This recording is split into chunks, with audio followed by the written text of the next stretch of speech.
How about this? It's not my fault. Did I say that to you? I think this is about empowering, not enabling.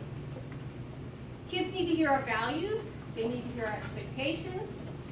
They need them to, you need to be sharing with them what you believe. And I think the best way to do that is by showing them what you value, what you believe. Being your beliefs in the world and letting them see it. Let them overhear it. Let them see what you value. And help them know how you got the positive results you got. Sometimes they don't make the connection. But yeah, we live in this really nice house because of this, this, and this. Okay?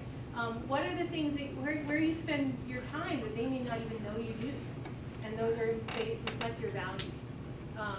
So they need all that. They need to experience power over their lives around these expectations and realistic expectations. I think that's what we're all struggling with sometimes. What's a realistic expectation? But we want to empower them to know how to live into those. Okay? Now, you enable kids when you stand between the child and their life experience. So your kid messes up, and you go try to clean it all up so that they don't experience the real consequence. You have enabled that child. When you've really done, they're going to say, it's not my fault, go clean it up for me. Because now they didn't learn anything from that consequence.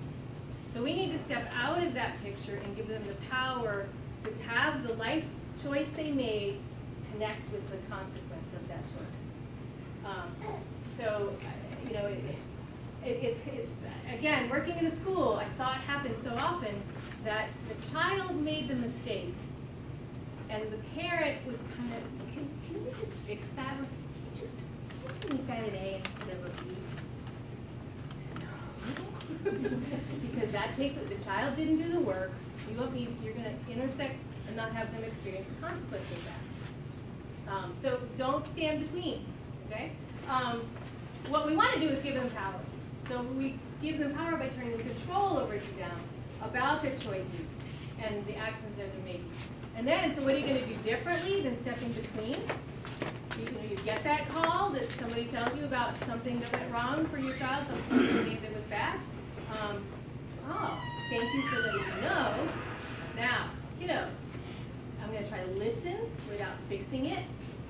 I'm going to try to teach you the life skill associated with that so that choice won't happen again.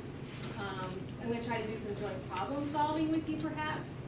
Maybe letting go and letting them fail. Really bear the whole brunt of that. Good luck with that. What's your plan? Okay. Now, the trick is, I think what's so hard in all this as parent is know what's realistic to expect them to be able to do and all that. Okay. But really trying to listen without fixing is huge. See, it just pulls on we don't want to see them unhappy. We don't want to see them failing. We don't want to see them mess up. But we rob them of so much good stuff if they stand between them. So careful on that. Seriously? You say, what? I hear them say that kind of thing, and I think what they're wondering about is, what? You get to have a life too? Yes. Work with your child. What I'm talking about this is while you're saying I'm on your side, doesn't mean you don't get to say I'm on my side. You have needs, you have things you're working on, you have expectations, okay? And your kids are going to step on those. They're going to make you angry, okay? They are going to embarrass you. They're going to do stuff that just brings out a lot of negative stuff in you. They're going to step on your stuff, okay? When you step back, again, remember I said adamant? Here are the 3 things to watch for when you're coming at them as a parent. Adamant, angry, and anxious. I bet you are not communicating well. They have stepped on something that's a value of yours, an expectation perhaps, a need of yours, and you're not going to solve this very well if you don't step back first and say, okay, what is that value? What is that need? Because that's what I got to sort out a little bit and be more sure as I head into this conversation. So what you want to do then is try to share, when they do step on your stuff, then you want to share your feelings. Not your accusations, but your feelings. Okay? So, they said they did their homework. When you get a call from the teacher that they're not doing any of their work, you're going to get a failing grade. That's how you feel about that with accusations that you can come up with in that. We can come up, leaving the whole house a wreck. Come on! Your stuff is everywhere, all over the family room. I can't even find a place to sit down in here. What are you, an idiot? Okay? Those are accusations. They don't help to get things solved. Okay? Normal, but not helpful. Instead, you want to try to use I messages. You know what those are? I feel so disrespected when you leave your stuff everywhere. We agreed you would pick up your backpack and your computer stuff and leave it in your room. Okay, now I can work with you, as opposed to those accusations. So I messages are really important. When they're stepping on your stuff, and maybe they'll say, seriously? You say, what? They'll make it look, you have the problem. Well, in a way you do have the problem. But it's okay, you have that problem with them. And they need to learn how to live with another person. Okay? Remember, they do think they're the center of the universe. That's part of the developmental stage. But they still have to, you have to go with that. You can tease them with that a little bit, I think. Because my kid, we could say, oh, right, I forgot you were the queen. But still, you have to take your stuff to your room. Okay? Oh, yeah, I forgot you were the center of the universe. And she would, oh, yeah, I see what I'm asking is, I've overextended.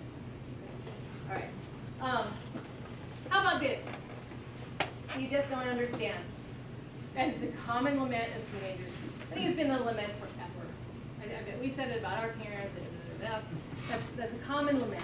I wonder, though, if it's getting a little worse because of all this extra communication we have in our lives.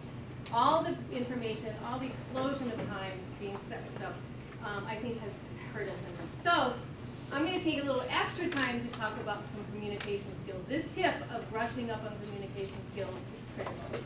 I want you to think about, as we head into this, technique is not as important. We're going to talk a lot of technique, but it's not as important as the desire to truly understand, to truly empathize. So that's the most powerful skill. It's really a desire. So if you can have all the technique going you want, and it's not going to make up for it if you don't truly want to understand and empathize. Okay? So let's head into some of these things. The first tip, seek first to understand. Kids, you've got to develop your active listening skills because kids really need you to listen. They want your full attention. They may not give it to you, but when they want it, they need it. Nobody wants to talk to somebody who's multitasking. Okay? Now, it's one thing to start multitasking a little bit after you get some good eye connection and you've given full attention, because whatever they're talking to you might be a little embarrassing. They'd rather you would kind of look away, but you're still giving them attention. Okay? Do not think you can be texting and giving full attention. It is not possible. They will think it is for them, but they won't use it. Okay? So I think that's a ground rule right there. I need your full attention. That means you may not be remote controlling, you may not be texting, any of that kind of stuff. So active listening skills start with giving full attention, listening for their feelings, moving your body in nonverbal. Your nonverbal language is open and accepting. Okay? I watched a mom one time listening to her son, and she was, doing this whole, I'm really in tune to him, but this was her body language. And she was trying so hard, she was saying the right things, but her nonverbals, so check your nonverbals. Am I open and accepting what you have to say? Okay? Good active listening skills. Think about, kids will say that good parents listen. I think what they mean by that is that they know that that's building a connection. If we can share our struggles, our fears, our dreams, those make little connections, and they can be fleeting. A kid will say something that's fleeting. Oh, I love that. And if you are tuned in and they said that under their breath almost, and you caught it and you discovered what it is you love and why you love it, you have made a little connection that can go a long way. Okay? So it's listening. The value of good listening is huge. Kids know they're important if they're listened to. They will use us to work through their problems if they know they're listened to by you. We gain more insight into our kids by really listening. There are tons. You can think of those yourself. Now, what we know is that most of us are not very good at it. Listening is hard. We often are listening, getting ready to respond. Okay? That's not really good listening. That's not active listening. In fact, we could probably identify 5 ways to listen. Ignoring is one that we can do that we pretend. It's not even pretending. It's the listening. It's on, but I'm not listening to it. Okay? Political rhetoric might be an example. Some of the stuff you hear on the radio, it's on, but you're not really, you're ignoring it. Pretending is the next step. And that's sort of, when the relationship is probably kind of low, you can do some pretending.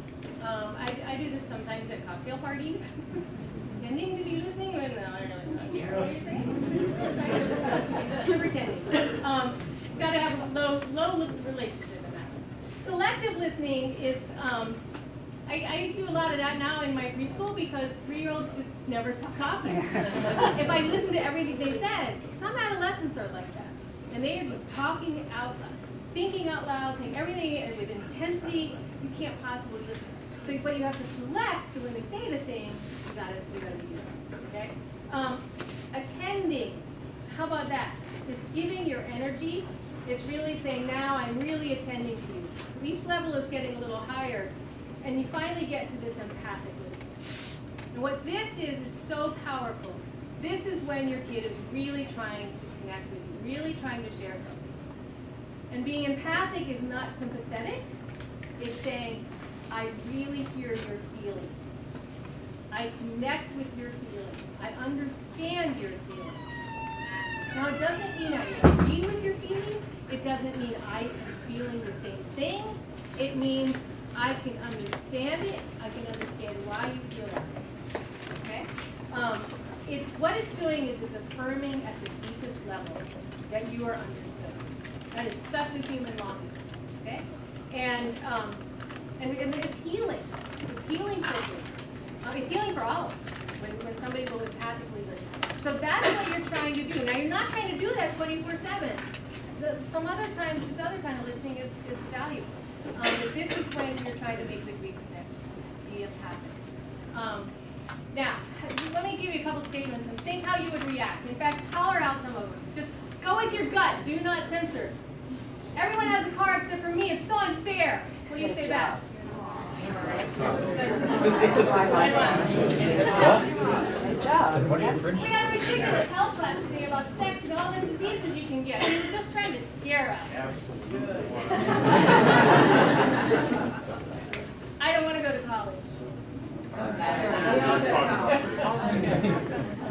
I don't care if I do have a fever. There's no way I'm missing that show tonight. Okay. All right. Here's what happens. Those are real, natural, common things that we say. Okay? You gotta get rid of that. You gotta get over those things. What we did in all those responses was dismiss the kids' feelings. Okay? Many of the things you said were right.